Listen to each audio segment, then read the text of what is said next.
caso de Sonora, que deja la gubernatura Claudia Pavlovich Arellano y asume la gubernatura a partir del próximo 13 de septiembre, Alfonso Durazo Montaño. Vamos a conversar con el doctor Mario Camberos, investigador y profesor emérito del Centro de Investigación en Alimentación y Desarrollo, el CIAD, y le agradezco mucho que nos tome una entrevista esta tarde. Doctor Camberos, ¿cómo está? Muy buenas tardes.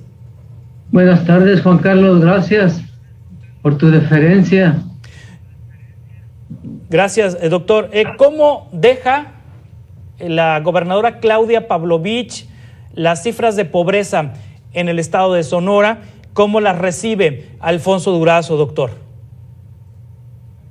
Bueno, mire, como en todo el país se espera que la pobreza se haya incrementado para el 2020, ¿verdad?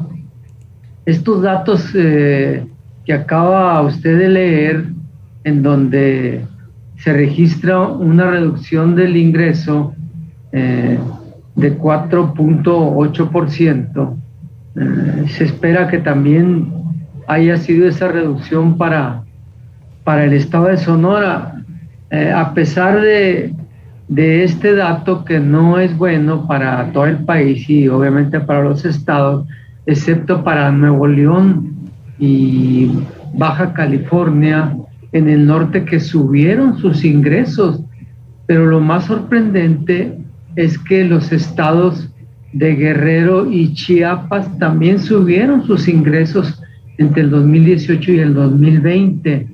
Estos dos últimos seguramente beneficiados por las transferencias monetarias de los programas sociales, y los dos primeros, bueno, también beneficiados, pero son estados que tienen su propia dinámica económica y que hace décadas se han despegado del resto del país, Nuevo León y Baja California, ¿verdad? Norte, que se llamaba antes. Entonces, para el estado de Sonora, bueno, se espera que estos datos de reducción del ingreso en ese porcentaje, alrededor del 5%, también impacten a la pobreza. Sin embargo, hay una cosa importante que destacar que no se ha dicho, es que por primera vez en todas las crisis, fíjese bien, por primera vez en todas las crisis, el ingreso de los hogares se redujo menos que el ingreso nacional, el PIB. Yo he hecho estimaciones a lo largo de los últimos, pues casi 30 años, y tengo un registro de las estadísticas de cómo impactan las crisis el ingreso nacional y cómo impactan el ingreso de los hogares, y siempre salen perjudicados los ingresos de los hogares.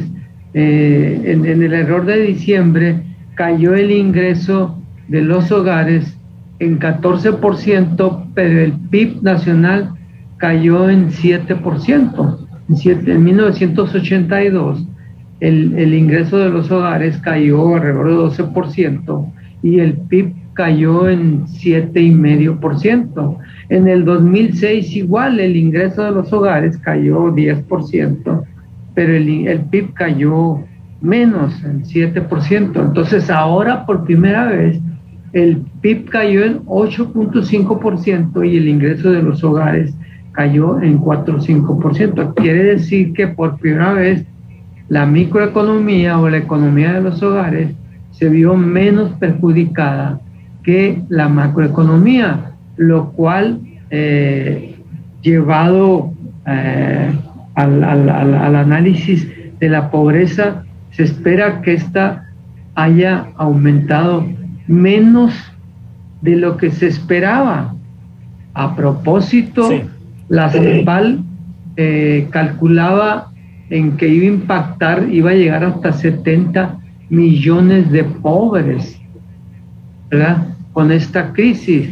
Sin embargo, la OCDE dijo que iban a ser 68, nosotros calculamos 65, o sea, en el 2018 el INEGI calculó, el Coneval calculó en 61 millones, ¿verdad? Entonces, otros han calculado que llegaría hasta 78 millones, parece que, dados estos datos, no va a llegar a niveles tan altos la pobreza, o sea, no va a llegar al 60%.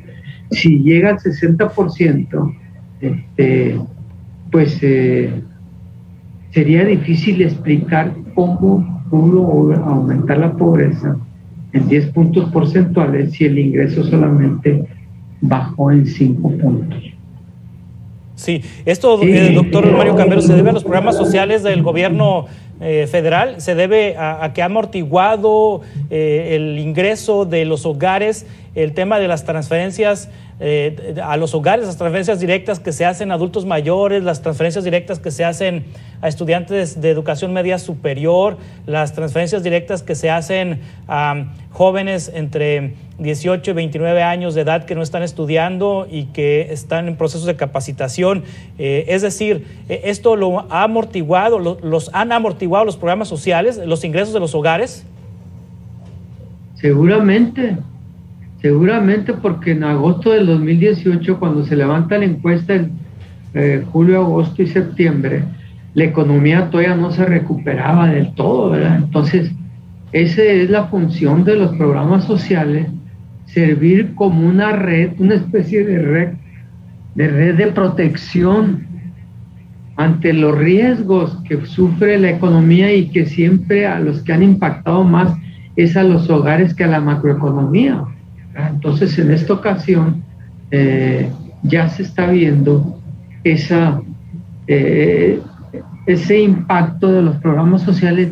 Sin embargo, lo preocupante es que todavía le falta a esos programas sociales que sirvan para impedir que aumente la pobreza en situaciones de riesgo como la que estamos pasando todavía. No ha acabado esto, ¿verdad? El coronavirus es algo que no se sabe cuándo va a terminar. Cuando pensamos que ya hemos logrado el éxito, pues no, ahorita estamos en una situación difícil todavía, ¿verdad? Dígame. Sí, estos datos de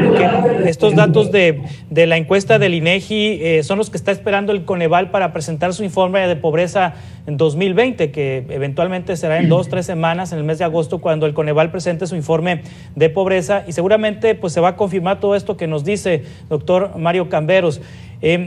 Sin pandemia, entonces, ¿cómo le hubiera ido a la economía mexicana? La semana pasada platicábamos con el doctor Luis Huesca del CIAT precisamente, y él decía que de 2018, en el 2018 había 48.8% de pobreza y que para 2019 bajó en 41% gracias a los programas sociales, y que la pobreza extrema pasó de 2018 del 16.8% al 13%, pero luego viene 2020 con la pandemia y entonces provoca que estos números que iban bien pues se pierdan. Sin pandemia, ¿esto cómo hubiera funcionado, doctor? Yo sé que el hubiera no existe, pero pues es interesante saber si los programas sociales del presidente sin pandemia hubiesen provocado una caída en la pobreza. Seguramente, bueno, ya la habían provocado, de acuerdo a las estadísticas que me compartió en un momento el doctor Huesca, tanto del 18 como del 20. Y si en el 2018 sin pandemia ya habían beneficiado a la mayoría, bueno, seguramente en el 2020,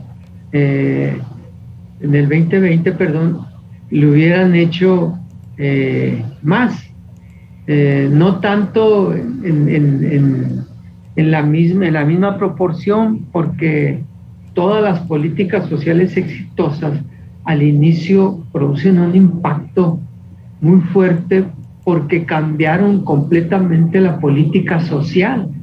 Antes de la pandemia o antes del 2018, la política social prácticamente estaba colgada, en cuanto a la transferencia monetaria se refiere, de un programa, ¿verdad?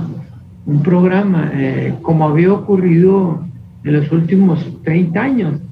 Pero ahora no, la política social es muy diferente.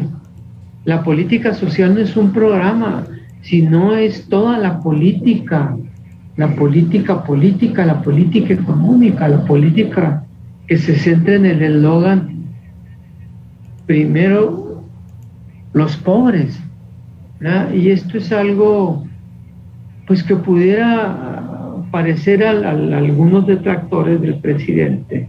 Siempre ha tenido detractores los presidentes, pero me refiero a los medios, ¿verdad? A los medios, bueno, sí, parece que se han lanzado, salvo excepciones, en contra de las políticas del presidente. Si hace, si deja de hacer, el resultado con ellos es el mismo, un cuestionamiento difícil, pero no solamente los medios, sino instituciones que siempre habían estado del lado del presidente, ahora se han vuelto contra él, como pasó con el INE en las elecciones. Es increíble, y como está pasando ahorita en su actitud frente a la consulta, ¿verdad? Ahí un medio sacó una caricatura de cómo ponen una urna y hay una especie de laberinto de Creta, o sea, señalando la dificultad para llegar a la salida, o para llegar en este caso a la urna. Es prácticamente imposible. Así lo estuvo planteando el INE y lo sigue haciendo, ¿verdad? Ya se está cuestionando. Yo creo, doctor, que... Dígame. Sí, desafortunadamente se nos termina el tiempo. Le agradezco mucho su intervención hoy en este espacio de noticias. Seguiremos conversando sobre los temas de pobreza, de economía y de política de desarrollo social en el país, si le parece, en próximos espacios. Doctor Mario Camberos, muchas gracias por aceptar esta conversación. Bueno, gracias a ustedes, y espero que en la siguiente sí hablemos de Sonora, ¿verdad? ¿Verdad? Sí, por supuesto, bueno, con mucho gusto. Igualmente. Hasta pronto. Continuamos con más noticias en 2 minutos.